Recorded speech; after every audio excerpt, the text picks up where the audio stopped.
इयत्ता चौथी, विषय गणित, धडा चौथा, अपूर्णांक याचा संपूर्ण स्वाध्याय. दिलेल्या अपूर्णांक चित्ररूपात दाखवून अंकात व अक्षरात लिहा व त्याचे व्यावहारिक नाव लिहा. ह्याची सारणी पूर्ण करून दिली. या सारणीमध्ये 2.25 तास त्याचं चित्ररूपात कसं दाखवायचं, पूर्णांकयुक्त अपूर्णांक कसा दाखवायचा आणि त्याचं विभाजन कसं करायचं ही उत्तरे.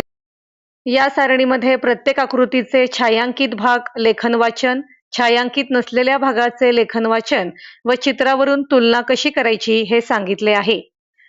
दिलेल्या आकृत्यांचा जेवढा भाग रंगवा अशी सूचना सांगितली आहे, त्याप्रमाणे किती भाग रंगवायचा हे आकृतीत रंगवून दाखवले आहे.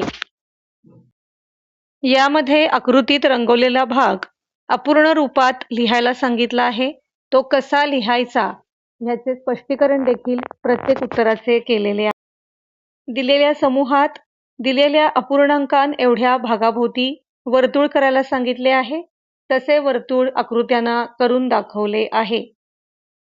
तुम्हाला जी आकृती काढून दाखवलेली आहे त्याचे 3/4 भागात रंगवायला सांगितलं आहे.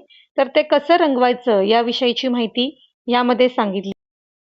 व्हिडिओ आवडल्यास लाईक करा, शेअर करा आणि अशाच उपयुक्त व्हिडिओसाठी चॅनलला सबस्क्राईब देखील करा. धन्यवाद. उद्या परत भेटूया. तोपर्यंत बाय.